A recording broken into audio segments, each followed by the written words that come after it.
पहले बावड़ियां घरों में होती थी, आजकल तो ट्यूबवेल हो गए। कोई जीव हो तो बचे भी नहीं, वो मर ही जाएगा।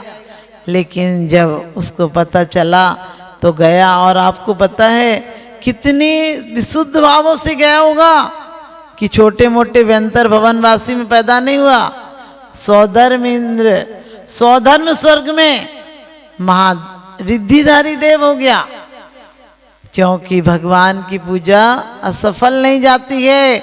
जो नर पूजा करत हैं वे नर इंद्र समान, और मनुज मजूरी देते हैं क्यों न देते भगवान। कहते जो नर पूजा करत हैं वे नर इंद्र समान। इंद्र समान का मतलब सब पर शासक होते हैं, क्योंकि इंद्र कोई छोटा मोटी हस्ती नहीं होता है। और कहते हैं भगवान की पूजा करने वाला प्रमुदित मना, प्रमुदित मन से जाना है। पूजा करने के लिए पहले याद रखना, लोग करें क्या करें पूजा करना, तू कौन सी पूजा कर रही है मुझे भी बता दे, मैं भी वही कर लूँगी। और कभी कभी तो महिलाएं पूजा ऐसी कर जाती हैं कि एक शब्द पल्ले नहीं पड़े। बिल्कुल सत्य घटना है। महावीर जी में लोग पूजा करने आते हैं, बोले 5 पूजा करने का नियम, 10 पूजा करने का नियम, और ऐसी घास काटेंगे। वो पूजा क्या, पूजा वो है जो आपके आत्मा को पवित्र कर दे। पूजा वो है जो तुम्हें परमात्मा से मिलान कर दे। पूजा वो है जो तुम्हारे पापों का प्रक्षालन कर दे। और कहते हैं ऐसी पूजा यदि एक बार हो जाए तो आत्मा की अभिरुचि अपने आप जग जाएगी। आज तक हमने पूजा सिर्फ खाना पूर्ति के लिए की है कि बस पूजा करना है, नियम ले रखी है। पूजा तो वो है 8 द्रव्यों से पूजा की जाती है, अष्ट द्रव्यों से पूजा की जाती है। और अष्ट द्रव्यों की पूजा भी क्यों की जाती है, क्योंकि अष्टम वसुधा पाने के लिए हमें वो अष्टम अवस्था को, माने उस अवस्था को पाना है जिसको सिद्ध अवस्था को प्राप्त किया। जिन्होंने अष्ट कर्मों को नष्ट किया है और अष्टम वसुधा को प्राप्त किया है, लेकिन अष्ट द्रव्य से पूजा की है। ऐसे नहीं कि उसी चावल में जल भी मान लो, चंदन भी, अक्षत भी, पुष्प भी, नैवेद्य भी, दीप भी, धूप भी, सब चावल सूखे लाते हो और उसमें से सारी पूजा निपटा कर चले जाते हो। यदि खाते हो तो पूजा भी किया करो। यदि जितना मेहनत खाने के लिए करता है आदमी, उतनी पूजा के लिए नहीं करता है। और भगवान से कहता है मुझ गरीब की विनती सुन लीजो भगवान। ध्यान रखना, हम गरीब भी कहते हैं तो क्या मांगते हैं भगवान से, कौन सा गरीबी पना मिटाना है। हम लोग मानते हैं कि धन देना, कोठी देना, बंगला देना, लेकिन भगवान से सच्ची गरीबी तो ये है जो बार बार भिखमंगों की तरह शरीरों के वस्त्रों को बदलना, ड्रेस और एड्रेस बदलना, ये सच्ची गरीबी है। आपका अपना मकान नहीं हो तो आप लोग कहते हैं नहीं इस मकान हो जाए अपना, फिर तो चाहे जैसे गुजर कर लेंगे, क्योंकि रोज रोज बदलने में बड़ी दिक्कत होती है। तो आचार्य कहते कि तुम्हें यदि अपना मकान चाहिए तो वो मकान लो जहाँ से वापस आना नहीं होता है। वो क्या कौन सा मकान है? किसी ने बड़ी सुंदर बात कही है, क्या रखा है दौलते जहान में, क्या रखा है दौलते जहान में, क्या रखा है इन पक्के मकान में। जहाँ रखा है वहाँ तू जाता नहीं, जो एक बार चला गया वो वापस आता नहीं। जो एक बार चला जाए फिर वापस आने की जरूरत नहीं, फिर जन्म लेने की जरूरत नहीं, फिर मरण की जरूरत नहीं, और ना कोई सुख है ना कोई दुख है। सुख मतलब सांसारिक सुख नहीं है, शाश्वत सुख है। वो सुख है जो परमानंद है। यहाँ के सुख तो भौतिकता के अधीन है, यहाँ के सुख तो दूसरों के कंधों पर रखी बंदूकें हैं। दूसरों के कंधों पर शमशान तक जाया जा सकता है, लेकिन अपने पैरों से सिद्धालय तक जाया जा सकता है। आचार्य ने तो बड़ी अच्छी बात कही है कि यदि मस्तक परमात्मा के आगे झुकता है तो सही मस्तक है, उत्तम अंग है, और नहीं तो सड़ा नरियल है। ये सर किसी एक को दो, ये सर किसी नेक को दो, ये सड़ा नरियल नहीं कि जहाँ चाहे टेक दो। ये मस्तक उत्तम अंग है, उत्तम देव के आगे झुकना चाहिए। और उत्तम देव कौन है? कहते हैं परमेष्टि परम ज्योति विरागो विमला कृति सर्वज्ञो नादि मध्यांता सर्वो शास्त्रो पलालिते। कहते हैं भगवान आप ही परमेष्टि हो, परम ज्योति हो तुम। तुम्हारी ज्योति, तुम्हें कौन सी ज्योति प्राप्त हुई है? यहाँ की ज्योतियां तो दीपक से जलती हैं। यहाँ की ज्योति तो जो बल्ब भी जलता है वो करंट के माध्यम से लाइट आ रही है, लेकिन आपकी ज्योति तो केवल ज्ञान की ज्योति है, जो ना राहु और केतु से भी ढकती नहीं है, कभी किसी के बस में नहीं होती है। परमात्मा तुम उस ज्योति को प्राप्त कर चुके हो, और आपकी ज्योति जो आराधना भी कर लेता है उस दरिद्र को भी संपत्तिशाली बना देती है। लोग कहते हैं भगवान क्या देते हैं? हमने कही भगवान जो देते हैं वो दुनिया में कोई नहीं देता है।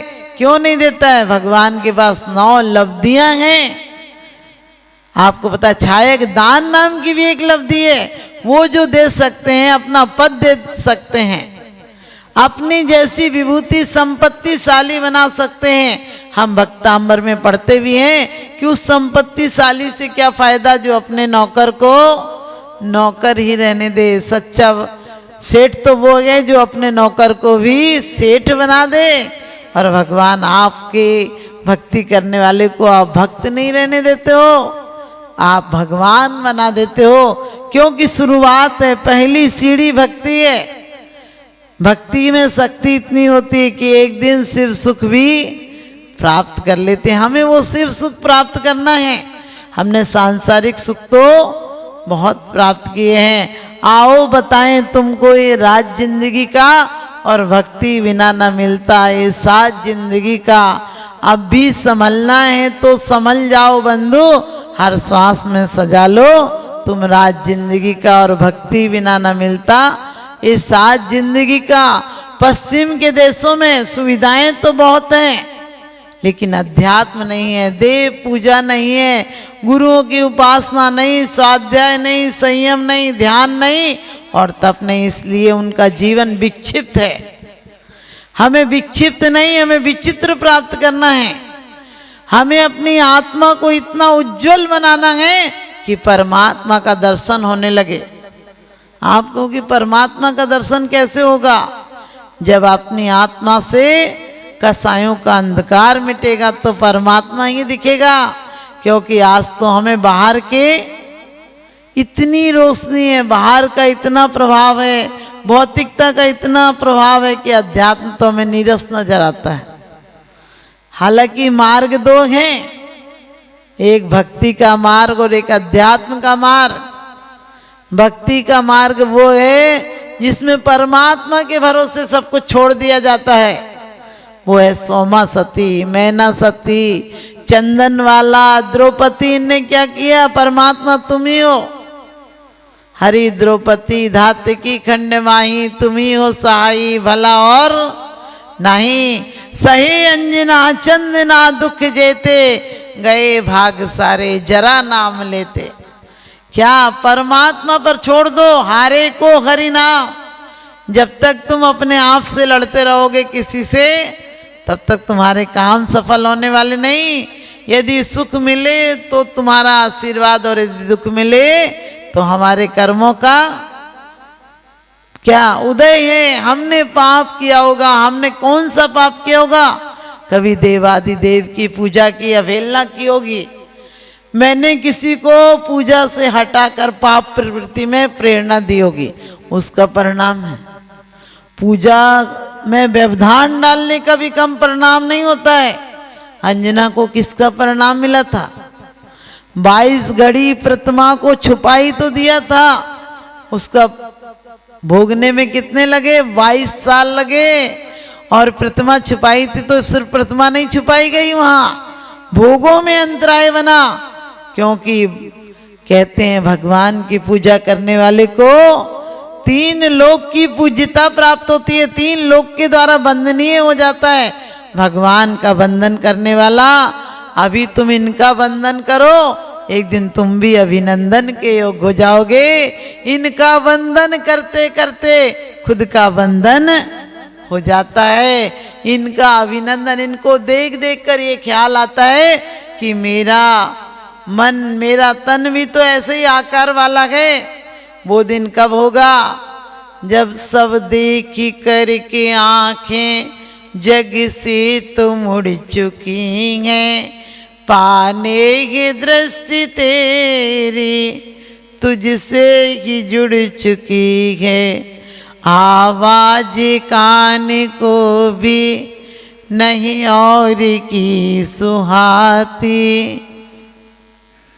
गाथा गुणों की तेरी मन को बही है भाती। सब देख करके आंखें जग से तो मुड़ चुकी हैं। कभी ऐसा भाव आए पूरे 24 घंटे तुम घर के लिए लगे रहते हो। सपने भी किसके आते हैं? भगवान बनने की थोड़ी सपने आते हैं किसी को। मुनि हारिका बनने तक के सपने नहीं आते हैं। क्या सपना आता है? सपना आता है कि दुकान, ऑफिस, घर, बच्चों की शादी, यही सब सपने आते हैं। एक आदमी प्रवचन में बैठा था और उसने आगे वाले का कुर्ता फाड़ दिया। उसने लड़के कहा, तूने मेरा कुर्ता क्यों फाड़ दिया? बोले भाई चुप रहे। बोले क्यों चुप रहूं? तू ये बता कुर्ता क्यों फाड़ा? बोले भाई मेरे कपड़े की दुकान है और एक ग्राहक आ गया था। मंदिर में बैठा था और कपड़े का ग्राहक आ गया, क्योंकि लोगों को मंदिर में बड़ी अच्छी नींद आती है और खासकर प्रवचन में तो पूछो क्यों सो रहे हो? बोले आत्मा में लीन हो गए थे। इतना बढ़िया लीन होने का कोई झंझट तो रहता नहीं, कोई टोकता नहीं, सब अपना सुनते रहते। तुम आराम से नींद ले लो, शांति सी रहती यहाँ।